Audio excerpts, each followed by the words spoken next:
You're kicking it with G on your favorite station. The perfect station. 92 KELZ, the only station with new music, new artists, new sound. I'm excited today. We here. You want to know why? Why? Because of our next guest that we have in today. Yes. She's just, first of all, just look at her. Like, look at that Hold smile. on. We got to get that slow pan.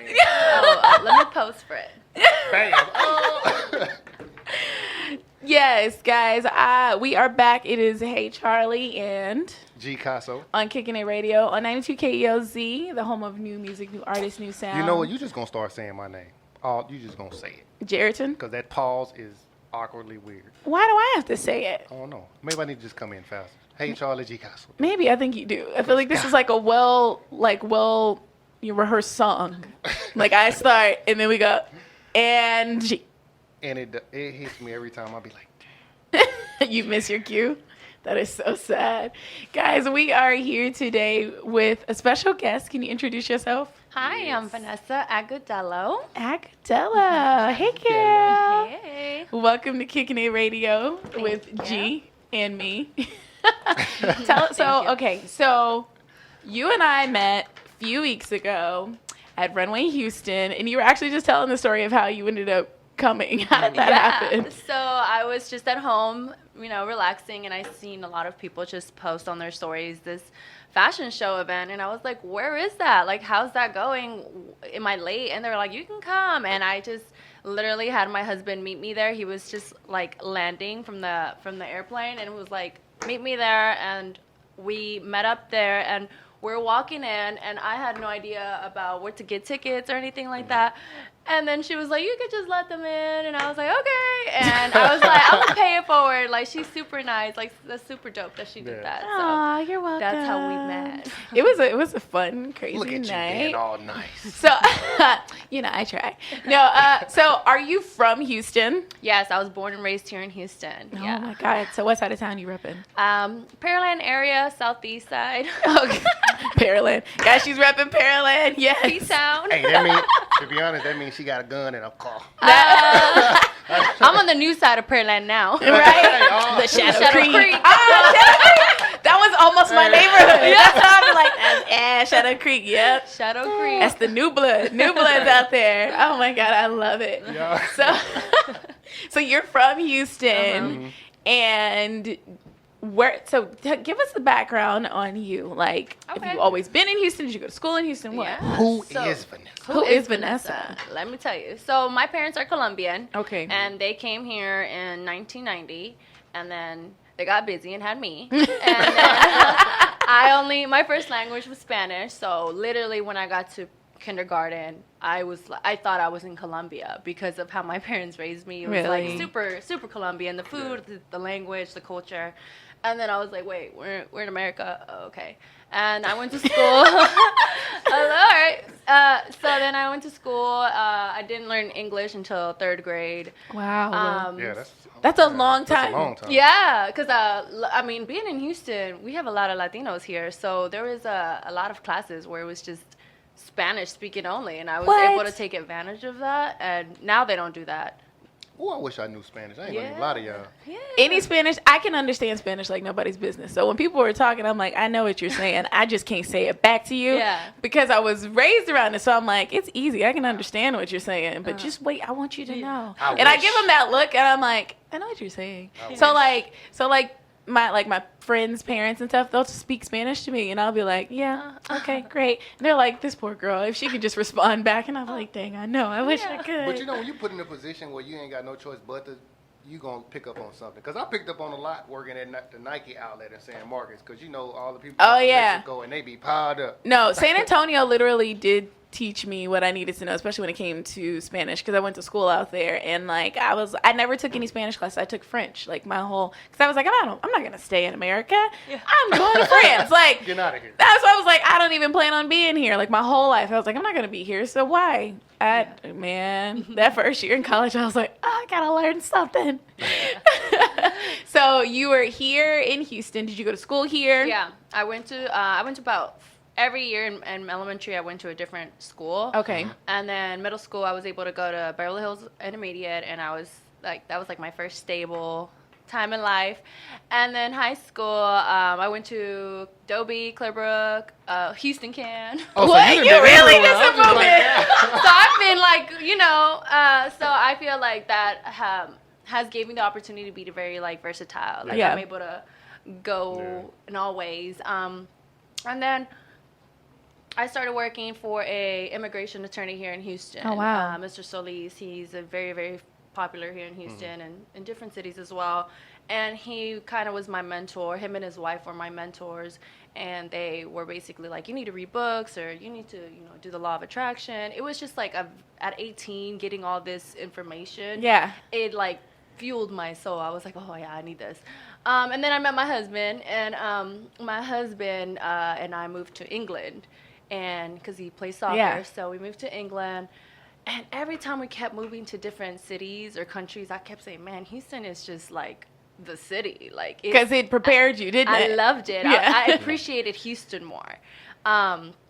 Like, our highway system is great, even though there's a lot of construction right now. We have U-turns. You can exit and do a U-turn and get back. Other cities don't have that. It's just like a one-way ticket. You keep going for another 20 minutes and back.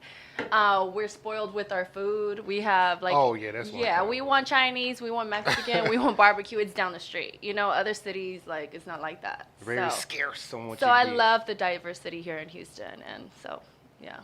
So tell us. So you not only are you an entrepreneur, you also do real estate. How did you get into that? Well, I started doing residential real estate in Boston. Okay. And I felt like being a mom, it was a little difficult for me because weekends is the most busiest time for residential real estate agents. Mm-hmm. And then when I moved to Houston, I actually applied at Huntington as a receptionist. And I started working there as a receptionist, and it was a commercial real estate company.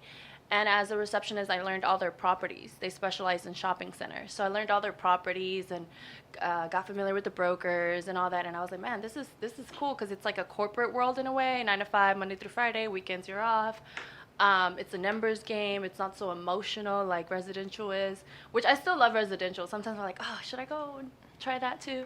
So that's how I started. And that's where kind of like Houston Businesswoman came about, was just like I was always working with business owners and helping them just lease their first store and seeing it go from negotiations and agreements and contracts to like flourish into a business. Yeah. And then I specifically liked working with the women because we became friends and all that. So Houston Businesswoman was something that I was like, man, I feel like we need this in Houston.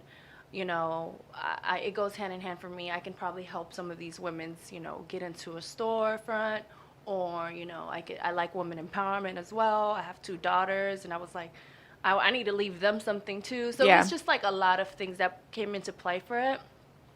And I still didn't have the confidence to do it until I met Malia, and Malia was really the one who was like, you should do it. Like, go for it. Just go for it. My husband, my kids. And so I started it, and it's blowing up, and very proud of it. That's one thing that's big here. I ain't gonna lie. Past few years, y'all women, the movement that the women have had has been huge. Yeah. But that's also because that's a whole nother market, right? Like, so, like, you automatically, like, when I first met you, I was like, oh my God, I love her. Like, she's just so nice. I was like, she's just nice. Because let me tell you, Runway Houston, that's my other life. Because fashion is like my number one.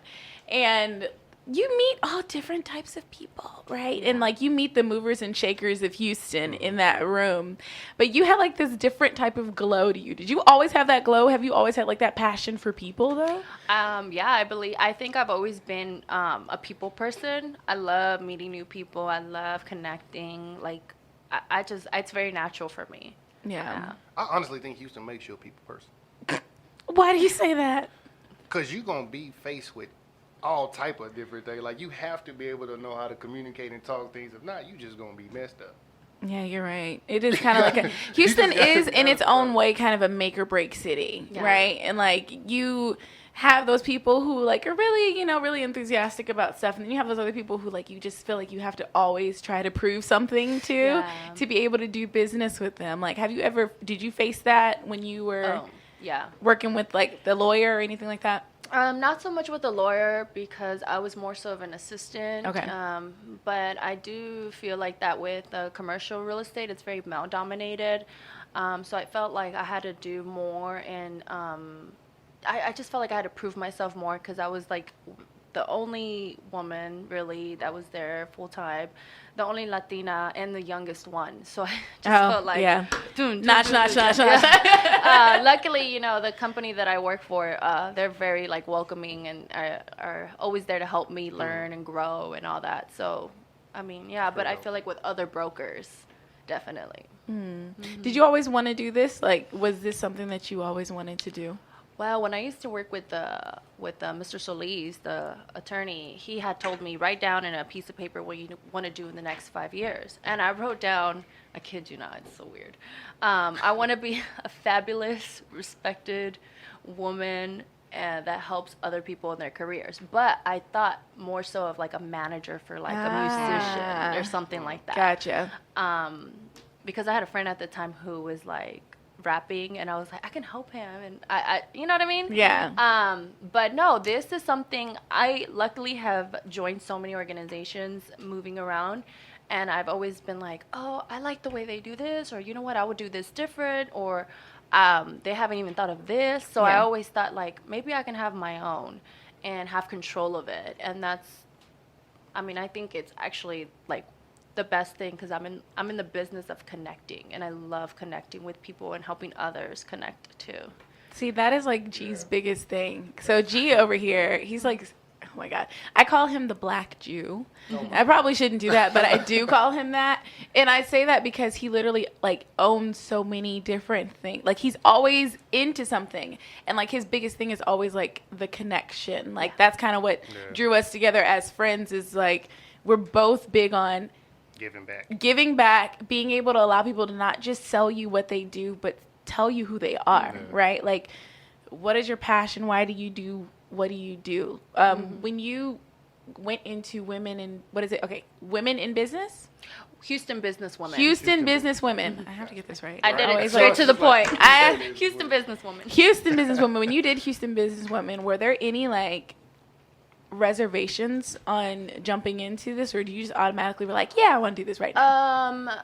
At first I kind of kept it a secret because unfortunately I care what people think, and I was like, I don't want people to like make fun of me, or I don't know, so I kept it a secret. And then once, like I said, met Malia, and she kind of had my back, was like, you got this. I felt like, okay, now it kind of gave me a little bit of like, what's the word, like drive. Give you a little drive. Courage. No, there's another word. Motivation. Fuel. What is it? Like accountability. Accountability. Yeah. Now she believes in me. I told her I'm going to do this, and I have to do it. And having somebody like so amazing like her be by my side to do the first event was, it was easy. Yeah. I mean, the only thing now, I think the challenge is like, women empowerment, like I love it, but sometimes you gotta let people know, so it's just tricky. You gotta let people know what? The way she said it. You can tell she's from Houston. She's like, sometimes you gotta let people know. You just have to, let them know what. Because I mean, like I am in business, at the end of the day, I do negotiate, and I'm helping somebody open up their business and all that. So I feel like other organizations, which I actually adore, are all about women empowerment, and that's amazing, but also like business comes too. So I think for me that's the tricky part, like women empowerment, but like are you trying to find like the fine line between, okay, I'm going to encourage you, but no, these are the next steps, these are the resources, now let's get to it. Yeah, I'm a very like, let's make things happen. I'm a people person, but at the same time I wear the hat of like, okay, it's business, and what are we going to do? What do we have, like, what's the numbers, like stuff like that. So for me, I think it's tricky because of like the organization and then my career, and if I let people know, it's like, well, aren't you like Houston businesswoman, and shouldn't that be on part of, I'm like, yeah, but that doesn't mean you let people slide or let people scam you, know what I mean? So I got scammed. That's what I'm talking about. Hey, man, that's a big thing. People will scam you left and right. Especially when you're younger and you're a woman. Yeah. But I feel like it's necessary. What do you mean? Because you experience. Now you know, what to look for. Now so you know think what it's to listen necessary for. to have somebody like rip you off? I believe in that. You know what I It is, say? like, Yeah. I feel like it's important. I mean, not just rip you off, but just if somebody just completely wipe you out, that's your fault. Yeah. I mean, you should know your limits on when you need to stop on certain things, but I feel like you need to go through that experience and witness that to understand. I always say I paid for the lesson. So I got scammed for $350, and I'm like, I paid for a $350 lesson. Like, now I know something that I didn't know before. So you paid for the lesson. I'm that way. It's like, all right, what they say, fool me once, it's on me or you. Fool me once, shame on you. Shame Fool on me twice, shame on me. See, there you go. Fool me 3 times, we both need to leave. Like, let's quit. How did you know that opening a business women, right? Houston women, business women. Yeah. Houston business women. Like, why is it such a tongue tie? Like, how did you know this is what you were supposed to do? I actually didn't know. I didn't know until I first had the first event, and just seeing everybody. I was running around like crazy. You know, I've never hosted an event like that before, so I didn't know. When I first started doing this event, I was like, I hope 30 people come. You know, I was like nervous. I was like, if only 30 people would come, I'll be very thankful. And at the end of the day, 163 women showed up. So that's big. It went beyond my expectations. So I think when that happened and seeing the numbers going up, I'm like, wow, people really, because I did the organization my style. So I'm like, ooh, girls like what I'm doing. And it made me very, very proud. And that's at the event, seeing everybody connecting.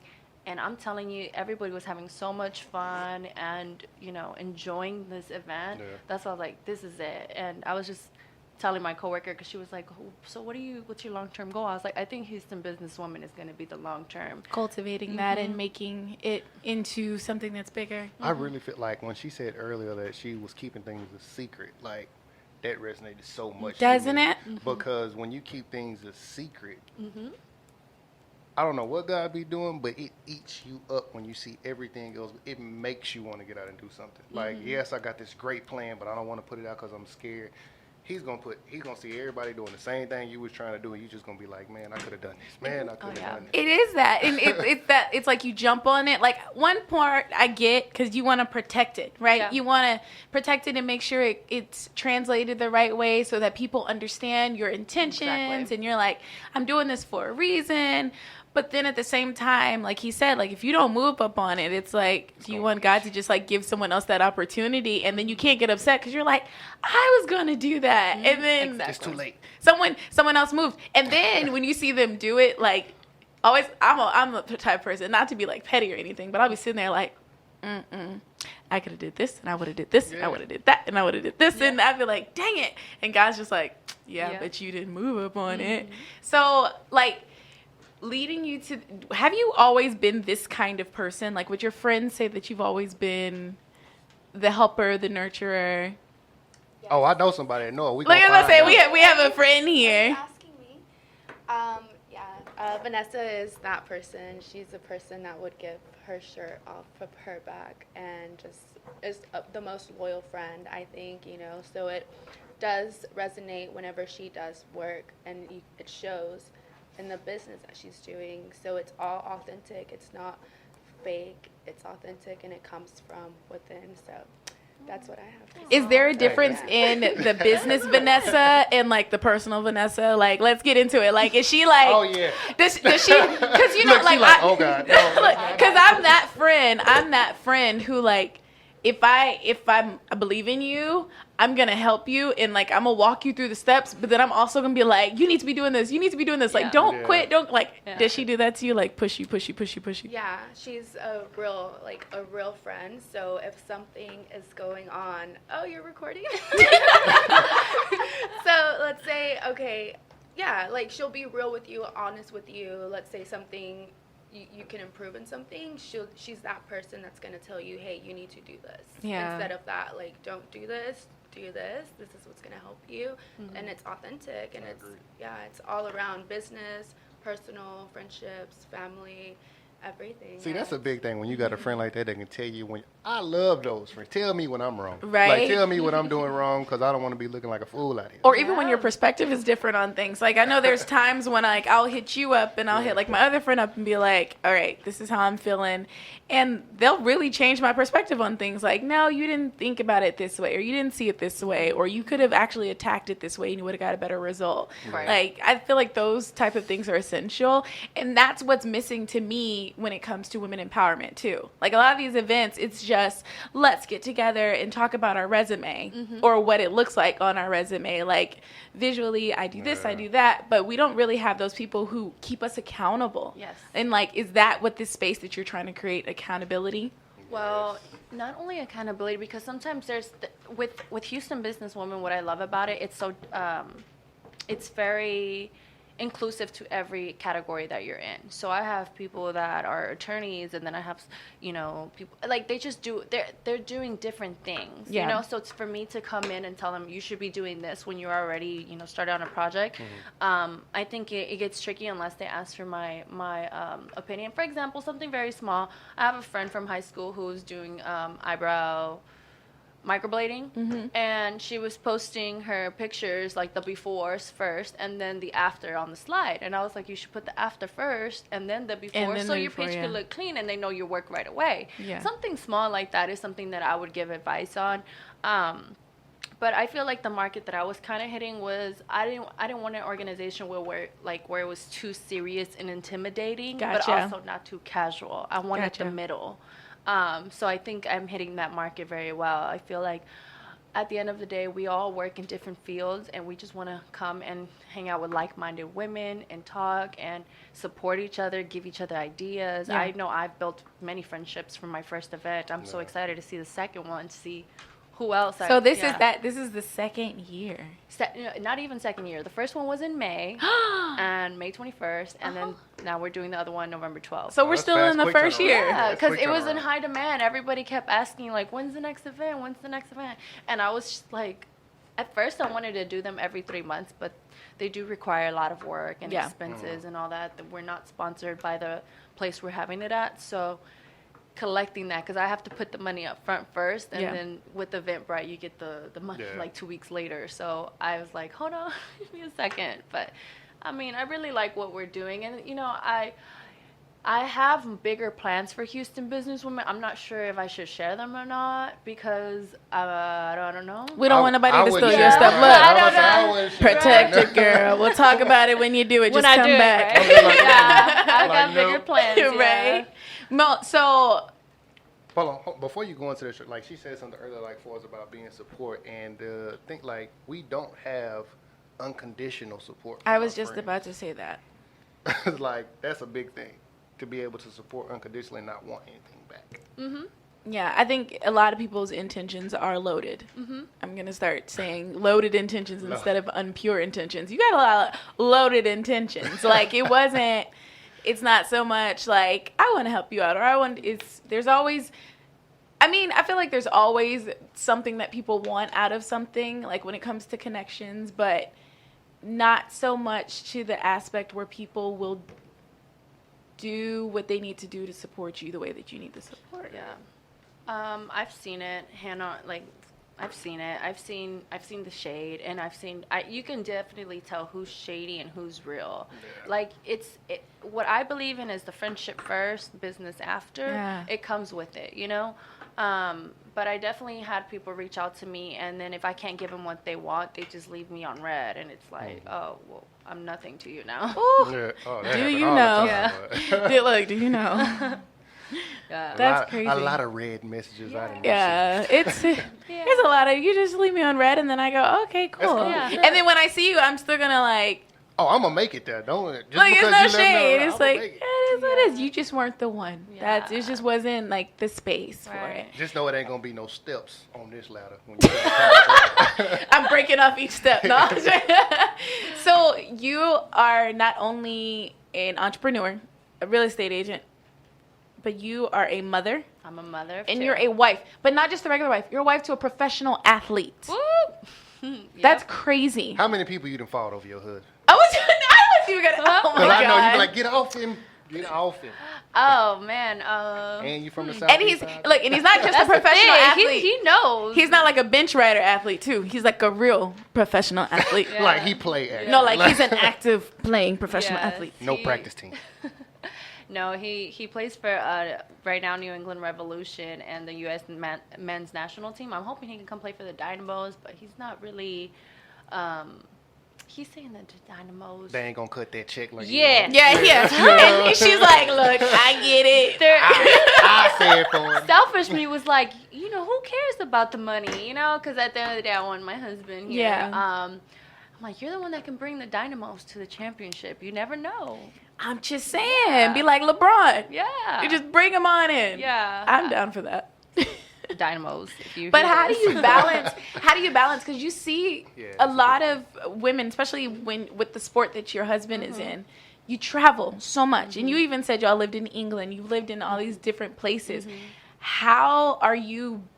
I hate asking women how they balance stuff because I feel like we always get asked that question. I feel like it's important though. But it because is. It's different for everyone. Yeah, like how are you balancing between being a mother, being a wife, and being an entrepreneur, and then also being a real estate agent, commercial real estate agent? Well, I feel like with my experiences, I've worked in so many different jobs, and I actually worked since I was 11 at the flea market. That's where I grew up, working at the flea market. That's awesome. Now I set it up to where I have control with my schedule. Okay. With being a real estate agent, I'm an independent contractor. I have my office set up at home, and I work from the phone, and the only time I go to the office if I need to draft up a lease or meet up with clients. So I set up that on one day of the week. And then with my husband, we did the long distance this year because I was just so tired of moving, and I was feeling like, okay, well, you got your thing going, but what do I got? Yeah. So I moved to Houston last year, and we did the long distance this year. How was that? How many flights did you have to Every catch? 2 I know your weeks. frequent flyers are off the chain. It started off every 3 weeks, and then like mid-July, like for 6 months, I was like, all right, every 2 weeks, and yeah, me and the kids flying. It was a lot, and it was a lot of sacrifice. But I was like, at the end of the day, you're out there, playing soccer, and I'm here working. It's not like I'm not doing anything. So we better make it worth it. It has to be accounted for. You know what I think is big? Let me ask you this question. As far as you having a husband as a professional athlete, everybody always thinks it's so easy. Do you actually still get no's? No's? From anything, proposals that you send out, do you still get no's? Oh, yeah. Because people think it's so easy that Like once the door's always It's open. always open. She's easy. She got Yeah. a professional athlete. She can get in the door. Like, I think it's important for her to say, like, I still get no's. Like, everybody gets no's. Yeah. No, I get no's all the time, and it's just, I always think of it's not the right time. That mindset thing. It's sometimes it's not the right time, and I'm actually glad I got the no's at those times because I wasn't ready. Now I'm like, let's get it. I'm ready. But no, being with him, I don't feel like it has opened more doors for me. I'm a very alpha woman, so I feel like you're married to a professional athlete. I'm like, no, he's married to me. Oh. Like, that's the vibe over here. Like flex. Yeah, I'm very like that. She's like, what you doing? You got on black socks. I told you blue.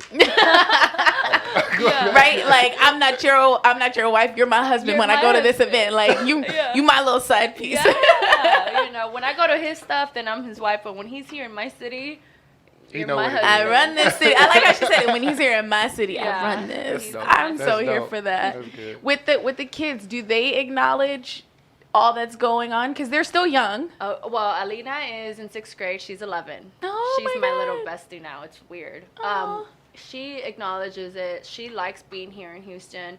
I think it's so much fun because what people don't realize about being with a professional athlete is they train every day. Yeah. They have to be in bed by a certain time. Their lifestyle is different, and it's not as fun as people think. It's not like, it's a lot of sacrifice that athletes go through.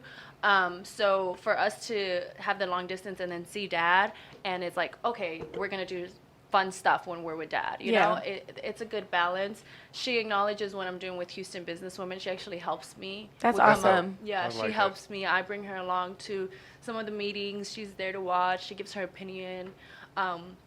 I know for the first event I was gonna get like sticker name tags, and she was like, "No, Mom, you need to go get better name tags, like something more professional." And we went to Office Depot. You gotta listen to the future. And you gotta listen to the future. Yeah. See, I love that. Yeah. And I think it's when you have that, it's always like a fresher look. Like I know my mom has always used me as like that fresher look because she's done things with like, she's really big about helping women like start over and like get their start in business and other nonprofits and stuff. So I was always around empowered women. I was always getting to see women entrepreneurs go for it. And so she would come to me and be like, what do you think about this? What do you think about that? And I'm like, I think that is a beautiful thing. And I'm actually happy that you are able to share that with her because it'll give her a totally different perspective on life. Like she will, and also getting to see the dynamic between you and your husband is also a good thing. Like not only are you showing her to be independent and go for it, but you're also showing her the importance of family and, you know, and that relationship. So I think that's kind of actually dope. And you don't see that a lot for young couples. I mean, I'm not married. You guys are married. I'm married. So, you know, from what I get to see, like you don't see that a lot with the young couples, especially the young entrepreneurs. Yeah. They don't have that balance. Yeah, I know with her, I know she mentioned to me like a month ago, she was like, Mom, I'm very proud of you. And I was like, why are you proud of me? She's like, because you don't have to work and you do. I was like, No, you're right. no, like for real. Like were you all together before he went pro or? We were together the first year he went pro. Ooh. So his contract wasn't that good and it was like, to me, It ain't about that. It ain't about that. To me, I Wow, feel like. that's cool though. Yeah. Dude, like he goes pro and then now you have the option to not work and then instead she's like, Still grinding. I'm gonna go, start my own thing. Yeah. I always to me, I can win the lottery and still work. I like it. Now, I don't know about that. Oh, if yeah. I hit the lottery, Oh no, I'm working. And to me, I see that as, this is money to fund all of the things that I want to do, right? Yes. I mean, I get a little more vacation times. Yeah. I can take, little more breaks when I want to. But for me personally, I'd be like, I just make everything easy. First, pay all my student loans. Oh, yeah. Hey, right. And That's then- first thing going. And then move around with my life. Oh yeah, because we got to build for the future. Like, what am I gonna what are we gonna leave the kids? you Yes. know? That's most important for me. Was your family big on things like that, like entrepreneurial things? Well, my family, were immigrants, so they worked at the flea market since I was little, and the Pearline Flea Market, and other flea markets actually where Johnny Dang started off. I remember him when I was little, and now he's big. So we Johnny worked moved up. at the flea markets, every weekend. If a friend wanted to hang out with me, she had to come to the flea market with me. So my dad he worked Saturday and Sunday, but he didn't work Monday through Friday. So it was just like seeing him hustle. Like, what do you need? How many do you need? Okay, it was just like that type of vibe. And then when I turned 11, I started working like selling toys and then tacos and then jewelry, like all the way till I was like 17 at the flea market. So to me, I've always been around salespeople. All my family members own their own businesses. Yeah. So to me, it's very natural to be around business people. That's a good thing, especially you need that. Because a lot of people don't understand the language some business people talk. They break it down in simple terms. Yeah. No, there's a whole nother way that you have to like function as an entrepreneur, and then like for the type of environment that you're in, you have to like be almost like a different person, or you have to learn how to Gotta be a chameleon. You really do, like how to blend in but still be who you are, but just blend into like that mode. Being who you are now, what would you tell your younger self when before you got What advice could you give? Yeah, like what advice would you give to yourself? Let me say your 11-year-old self and your 18-year-old self. What would you tell yourself? That's a good one. I would just wish I wish I would have started earlier. Like I feel like right now I'm starting super late. I'm 28 now, and I'm like, Those them secrets, they eat you up. But I wish I would have started earlier. As far as experiences, I think everything has shaped me. It's so cliche to say, but I always think of things and I'm like, oh man, I remember that happened to me a long time ago and that helped me for this. Kind of like that movie, what is that movie? Slumdog Millionaire? Yes, Hey, that was a good movie. That was a I feel like great that's my movie. life. I'm like, oh, you know what? That I happened. faced that before. That Yeah. happened, that was a good Yeah, so I would just say, just start early, start now. You know, I there's this quote that I really, really love that says, anything is possible if you have enough nerve. And I just love that quote so much, because sometimes you don't have the nerve to do it. You just, either you're scared or you don't. Like, if you're scared of failure, you are already a failure. You're scared of success because you're not doing it. Where do you pull that strength from, though? You said, like, some people, they're like, where do I find the strength to do it? For me, I feel like, I don't know, because I don't know, whenever I started Houston Businesswoman, I was like, well, how do I start? And, like, how do you go from this to that? I started off as, like, a blog, just connecting and posting little quotes here and there, and figuring out the type of demographics that were liking my stuff. And then I branded it into making it something more professional, but still fun.